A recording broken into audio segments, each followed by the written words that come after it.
Christina Marie TV. I'm your host, Christina Marie Flores. Well, if you've ever had a jingle stuck in your head, something from a commercial that you just cannot get out of your head, something like plop, plop, fizz, fizz. Oh, I think I'm giving away my age there. But if you get something stuck in your head, you wonder, who are those people that make jingles? Well, lucky for you, today we have Richard Leiter, who is the Jingle Guy. I like to call him the Jingle God, but he's calling himself the Jingle Guy. Hi, Richard. Good to see ya. It's great to be here, Christina. Thanks for having me. Jingle Guy. Yeah. How in the world does someone get into jingles? I think you're born to do it. I did. When I was a kid growing up in Northwest Baltimore, Jewish, there was a lot of pressure to be a doctor. So you just totally blew that idea out of the water. No, I really tried hard. I took all the science courses, but I knew in my gut it wasn't going to work. And I'd go back and forth and try to do something legit. But even as a small child, I was making up jingles. Ride around in the car with my sister and make up jingles about products. Now, do you remember any of the first jingles that you made as a small child? As a child? Yes. I remember, and this will date me, riding by the newly opened EJ Corvette and singing EJKORVETTE and thinking, this sounds like a jingle. 6 years old. V-E-T-T-E. There you go. Is that really a Corvette? Does that have a Corvette feel to it, the W-E-T? I don't think it's something you process. I think it's just something you do. I'm surprised as a child you even cared about that. I mean, Kids love jingles. Oh, really? Okay. Oh yeah. Kids, jingles are like fish hooks that stick in your brain. Ouch. And the kids are so susceptible to fish hooks. In fact, I did a jingle a few years ago for Lucky Supermarkets. And I remembered a jingle as a kid for one of the burger places that had 2 all-beef patties, pickle sauce, lettuce, cheese. Pickles, and sauce, and kids loved it because it had a lot of words in it. And I wanted to write a jingle with a lot of words in it. So I made sure when I wrote that jingle that I put a section in with a lot of fast words. Do you want to hear some of it?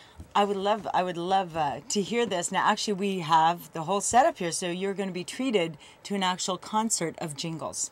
So you can go ahead and start us off with one that you wrote. Okay. Well, this Lucky Supermarket jingle was for, I'm sure your viewers remember Lucky Supermarket. It's still out there. Yes. It was the low price leader. And Lucky's the low price leader, which is very good alliteration. There you go. Alliteration and a lot of benefit in a small line. Okay. And they were so low priced that they began to be perceived as dirty and boring and not a great place to shop. This was about 10 years ago. Okay, so that was Lucky. That was Lucky. So you changed that image? Well, I went to them. I talked to their executives and their creative director, and I went and talked to the store clerks and the people who were coming out. And actually, Lucky's was reinventing themselves, and they were bringing out packaged foods or pre-prepared foods and all the things that we all want, we all expect in a modern supermarket. And people told me that the reason that they shopped at Lucky, at the new nice Lucky's, was that it was a real good store. It made them feel good. It was just a nice place to shop. Okay. It was just a nice low price place. So, here's the jingle. Okay, here we go. And keep in mind that I wanted to put a lot of words in it for the kids. Lucky means low prices, but it means a whole lot more. It's real good, feel good, whipping up a meal good, so nice, low price store. It's a real good, feel good, whipping up a meal good, picking up a deal because you can't believe the feeling of the key buys. Hey guys, it's a saver's paradise, so nice, low price store. Little kids. Oh my God, that's a lot of words. It's a lot of words. But I remember this. I remember that. Yeah. And kids spark to it. They'd hear that, and when I'd run into little kids, 6, 7 years old, they'd say, "What do you do?" I'd say, "We're at the lecture." "Oh yeah, real good, feel good mission, blah blah blah blah." So every version that followed had a lot of fast words at the end. There was a holiday version that went.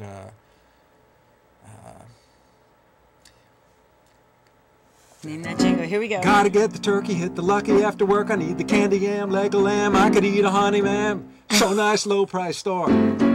How long does it take to make up something like that? That's a lot of words. It's really good. I like it very much. Thank you. But just the whole fact, real good, feel good, picking up a meal. I mean, it's got a rhythm to it. You're trying to get an upbeat because they said that they like the store and it saves money. So you're trying to make the tune of what you're playing, you know, pick up the beat or pick up what you're trying to convey to the audience. Well, in something like that, writing that fast word part is like doing a crossword puzzle.